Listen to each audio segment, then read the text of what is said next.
Share view channel पर एक बार फिर आपका स्वागत है। दोस्तों, आज मैं फिर आपके लिए एक बहुत अच्छी कंपनी का शेयर लेकर आया हूँ। ये शेयर आपको अब लिस्टिंग प्राइस से भी सस्ता मिल रहा है। कई बार आप जब आईपीओ में पैसा लगाते हैं या एप्लीकेशन लगाते हैं, आपको शेयर नहीं मिल पाते हैं। लेकिन ये शेयर मार्केट कई बार क्या होता है कि आईपीओ प्राइस से भी सस्ते शेयर आपको देता है, कभी कभार देता है। और कई बार ये भी देखना चाहिए कंपनी अच्छी है इस कारण शेयर सस्ता मिल रहा है या बुरी है इस कारण मिल रहा। सब चीज़ देखना ज़रूरी होता है कि शेयर आईपीओ प्राइस से क्यों गिरा है, ये भी हमको देखना चाहिए। तो आज जो मैं कंपनी शेयर लेकर आया हूँ, क्रॉस इंडिया लिमिटेड। ये कंपनी है जो बनाती है हेवी व्हीकल के काम का, वो पार्ट बनाती है, एक्सेल बनाती है, सस्पेंशन बनाती है और दूसरे जो पार्ट्स होते हैं इंजन पार्ट्स वगैरह वो बनाती है। इस कंपनी के जो क्रॉस इंडिया लिमिटेड है, इसके ग्राहकों की लिस्ट में अशोक लेलैंड है, टाटा है और डीएलटी जैसी कंपनियां इनकी लिस्ट में शामिल है, जिनकी हेवी व्हीकल के जो ट्रक, ट्रोले, ट्रैक्टर है और कृषि के काम में आने वाली मशीनरी है, उनके पार्ट्स कंपनी बनाती है। कंपनी का जो वैसे तो देखा जाए तो 1991 में कंपनी बनी है, यानी ज़्यादा पुरानी कंपनी नहीं है, करीब 30-35 साल हुए हैं। लेकिन जो लिस्टिंग की बात करें हम, तो लिस्टिंग अभी इसकी सितंबर 2024 में हुई थी, यानी आज से अगर देखा जाए तो करीब करीब 5-6 महीने पहले शेयर मार्केट में लिस्ट हुई है कंपनी। तो ज़्यादा पुरानी नहीं है, लेकिन लिस्टिंग के बाद भी शेयर ने मुनाफा भी दिखाया हुआ है अपने निवेशकों को। और अभी यहाँ पर देखे जाते जो थोड़ा आपको शेयर सस्ता भी मिल रहा है। तो इसका जो शेयर मार्केट में जब ये लिस्ट हुई थी कंपनी सितंबर 2024 में, उस समय इसकी जो प्राइस रखी थी 240 रुपये रखी थी। वहाँ से शेयर बढ़ते बढ़ते 271 तक गया था, लेकिन वहाँ से वापस जब मार्केट का सेंटीमेंट बिगड़ा, एफआईएस की बिकवाली आई और तमाम तरह की चीज़ें जो नेगेटिव जोन बना था, उस कारण ये शेयर गिरा और गिरते गिरते 157 रुपये तक गिरा हुआ है। 150 रुपये के आसपास तक गिरा हुआ शेयर है ये। 150 से अभी ये जो शेयर मिल रहा है आपको 183-84 रुपये मिल रहा है, यानी कि कह सकते हैं कि इसने जो अपना डाउन से इस कंपनी ने करीब 30 रुपये की रिकवरी आ चुकी है। और अगर थोड़ी बहुत और रिकवरी आ सकती है तो ये 200 लिस्टिंग प्राइस जो 240 रुपये रही, वहाँ तक भी जाएगा तो आपको अच्छा खासा रिटर्न देखने को मिल सकता है इसके अंदर। लेकिन इन्वेस्टमेंट करने से पहले थोड़ा बहुत हम इसको डेटा जानना चाहिए। डेटा क्या है, कंपनी का उद्देश्य क्या है, जो आईपीओ है वो भी हमको जानना जरूरी है, तभी आपको शेयर में पैसा बनने का चांस मिलते हैं। इस वक्त आप देखे जाए तो कई कंपनियों के शेयर आपको मार्केट गिरा तो उसकी वजह से सस्ते मिल रहे हैं। तो सस्ते में ये जरूर देखना है कि कंपनी मार्केट सेंटीमेंट से गिरी है या कंपनी का रिजल्ट खराब रहा है, कंपनी में कोई बुरी खबर की वजह से गिरा है। लेकिन ये जो शेयर जिसकी हम चर्चा कर रहे हैं, ये शेयर गिरा है मार्केट के सेंटीमेंट की वजह से गिरा है। कंपनी में नेगेटिव कुछ भी नहीं, कंपनी का प्रॉफिट अच्छा आ रहा है, कंपनी का रेवेन्यू बढ़ रहा है, पिछले साल से रेवेन्यू बढ़ा, प्रॉफिट भी बढ़ रहा है और सब कुछ बढ़िया है। लेकिन सेंटीमेंट की वजह से मार्केट का शेयर थोड़ा गिरा है इसका, क्रॉस इंडिया कंपनी का। तो इसका जो मार्केट कैप है करीब करीब 1200 करोड़ का मार्केट कैप है। फेस वैल्यू इसकी है जो 5 रुपये फेस वैल्यू जो लिस्टिंग के समय रखी थी वही है। बुक वैल्यू इसकी 62-63 रुपये बुक वैल्यू है, तो वहाँ से भी शेयर आपको 3 गुना महंगा मिला है। जरूर ध्यान, ज़्यादा महंगा नहीं है। सेक्टर पी इसका 40 के ऊपर का, थोड़ा इसको कंपनी को रिस्क बना देता है, ये जरूर ध्यान रखना। इसमें कंपनी का जो अभी जो शेयर की जो प्राइस चल रही है 182-83 रुपये जो चल रही है, कह सकते हैं इसका डाउन से 30 रुपये ऊपर है। और ऊपर की देखे जब 271 रुपये का हायर है, वहाँ से अगर देखे जाए तो ये शेयर अभी आपको करीब करीब 100 रुपये सस्ता मिल रहा है, मान के चल सकते हैं आप। इतना सस्ता मिल रहा तो आप ले सकते हैं इसके अंदर। ये आपकी मर्जी रहेगी शेयर में इन्वेस्ट करना या नहीं करना। मेरे तरफ से कोई फोर्स नहीं होता किसी भी स्टॉक में इन्वेस्ट करने के लिए। हाँ, ये जरूर कह सकती है कि कंपनी अच्छी है। सुधीर राय इनके संस्थापक है, सीएमडी है, वो चलाते हैं। लेकिन ये जो आईपीओ आया था, तो आईपीओ में कई बार क्या होता है, मैंने बताया ना कि ये जरूर देखना चाहिए कंपनी शेयर मार्केट में आईपीओ ला रही है तो उस पैसे का क्या करेगी। जो मार्केट से पैसा जुटाएगी, पब्लिक से पैसा जुटाएगी, क्या करेगी। कई बार कंपनियां क्या करती है, पब्लिक से पैसा जुटाती है और अपना कर्जा भरने में लगा देती है, वहाँ कंपनी में पैसा लगता नहीं है। लेकिन यहाँ पर ऐसी चीज़ नहीं है। यहाँ पर इनके जो एक इंटरव्यू इनके जो सीएमडी सुधीर राय, उन्होंने भी कहा कि जो हमने पैसा जुटाया आईपीओ से, उसमें से हम काफ़ी पैसा कंपनी में ही खर्चा करेंगे, कंपनी के प्रोडक्शन में खर्चा करेंगे, कंपनी में नई तकनीकें लाएंगे।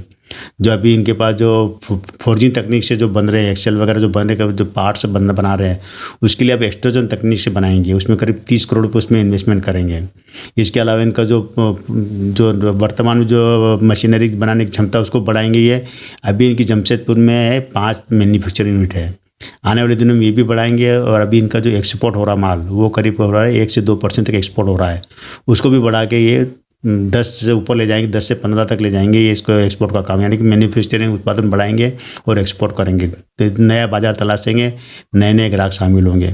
इस वजह से कह सकते हैं। और इनके जब मैंने कहा इनके ग्राहकों में होंगे तो बड़ी बड़ी जो ऑटोमोबाइल क्षेत्र कंपनियाँ ही होगी, जो कि ट्रक बनाती है, ट्रोले बनाती है, बड़े बड़े हेवी मशीनरी बनाती है, कृषि के उपकरण बनाती है, कृषि में काम में आने वाले जो ट्रैक्टर वगैरह वो बनाती है, इसी कंपनी के लिए काम करती है और उनके पार्ट्स बनाती है। तो वहाँ पर क्या कह सकते हैं कि ये जो कंपनी है, जो क्रॉस इंडिया लिमिटेड, इसके शेयर में आपको एक अच्छा खासा रिटर्न देखने को मिल सकता है। अब हम जानते हैं, थोड़ा सा इसका डेटा जानते हैं, उसके बाद आगे की कहानी की आगे क्या हुआ इसमें। सेक्टर पी देखेंगे वो 48.38 का सेक्टर पी है, जो कि इसको थोड़ा रिस्की बना देता है। मार्केट के करीब करीब 1200 करोड़ का मार्केट कैप है। सालाना रेवेन्यू की बात करेंगे हम इसका, तो सालाना रेवेन्यू इसका 2023 में 488 करोड़ का रेवेन्यू आया था और 2024 में 620 करोड़ का रेवेन्यू आया है। अच्छा रेवेन्यू आया, रेवेन्यू उनका बढ़ा है सालाना, एक साल में ही। प्रॉफिट की बात करेंगे हम तो 2023 में इनका 30 करोड़ 93 लाख का प्रॉफिट हुआ था इनको 2023 में, और 2024 में इनको 44 करोड़ 88 लाख का प्रॉफिट हुआ है। यानी प्रॉफिट अच्छा है इनका, प्रॉफिट बढ़ रहा है, रेवेन्यू भी बढ़ रहा है। अगर हम क्वार्टर में देखेंगे तो मार्च 2024, जून 2024 और सितंबर 2024 का देखते हैं। तो मार्च 2024 में, मैं मार्च से इसलिए बता रहा हूँ कि इसके बाद ही शेयर मार्केट में लिस्ट हुआ है, तो मार्च से गणना करें मार्च 2024 से, तो तब इसका रेवेन्यू आया था 183 करोड़ का रेवेन्यू आया था और प्रॉफिट हुआ था 15 करोड़ 63 लाख का प्रॉफिट हुआ था इनको। जून 2024 में 146 करोड़ का रेवेन्यू आया था, प्रॉफिट हुआ था 7 करोड़ 66 लाख का। यहाँ थोड़ा प्रॉफिट इनका गिर गया था, रेवेन्यू भी गिरा था जून 2024 में। और सितंबर 2024 में इनका रेवेन्यू यहाँ भी गिरा है, 139 करोड़ का रहा है और प्रॉफिट इनका रहा है 9 करोड़ 62 लाख का प्रॉफिट रहा है। प्रॉफिट थोड़ा सा सुधार हुआ है इनका। कंपनी को चलाने के लिए मालिक के पास अगर कितना पैसा, अगर हम ये देखते हैं तो 32 करोड़ के इनके पास शेयर पूंजी है। रिजर्व इनके पास अच्छा खासा रिजर्व है, 372 करोड़ का रिजर्व इनके पास पड़ा हुआ है। उधार देना है मात्र 34 करोड़ का इनको उधार देना है, यानी उधार बहुत कम देना है। अन्य देनदारियाँ 96 करोड़ की है। टोटल देखा जाए तो 534 करोड़ रुपये बैठता है। इनके पास 107 करोड़ की अचल संपत्ति भी है। बहुत अच्छी बात है कि कंपनी फंडामेंटल बहुत स्ट्रॉन्ग है। 107 करोड़ का इनके पास अचल संपत्ति है और अन्य संपत्ति इनके पास 416 करोड़ की है। निवेश 1 करोड़ का निवेश किया हुआ है। कंपनी का जो कैश फ्लो देखा जाए तो 8 करोड़ का कैश फ्लो इसके अंदर है कंपनी के पास। होल्डिंग हम देखेंगे तो प्रमोटर के पास 67.87% की होल्डिंग है। इन्होंने अभी थोड़ी होल्डिंग बढ़ाई है। एफआईएस के पास 4.16% की होल्डिंग है, जो कि ठीक है। एफआईएस थोड़ी होल्डिंग कम की यहाँ पर। और डीआईएस के पास देखी जाए तो 9.33 करोड़ की, मतलब डीआईएस के 9.33% की होल्डिंग है। डीआईएस जो इंस्टीट्यूशनल उनके पास, और पब्लिक के पास से 18.63% की होल्डिंग इनके पास है।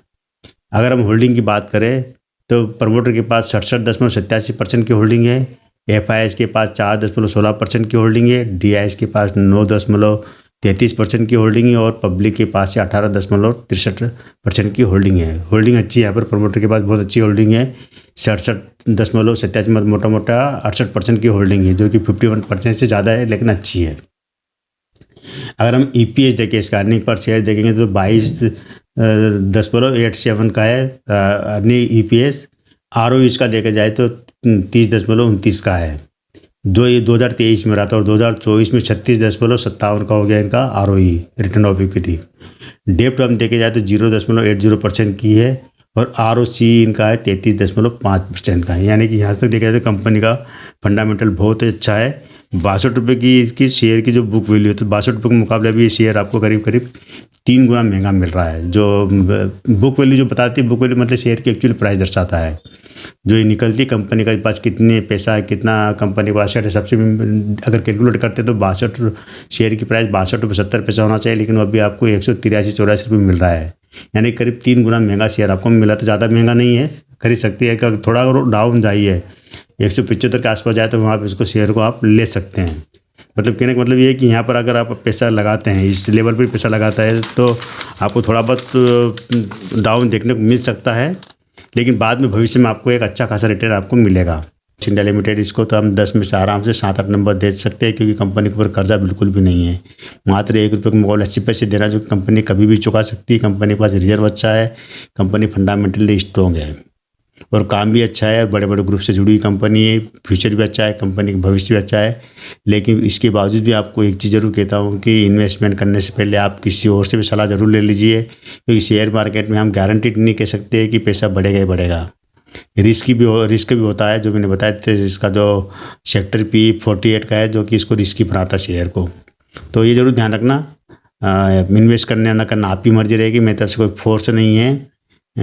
कल भी मिलता है मैं एक नए वीडियो के साथ, नई जानकारी के साथ। तब तक मेरे चैनल पे बने रहिए, शेयर कीजिए, सब्सक्राइब कीजिए।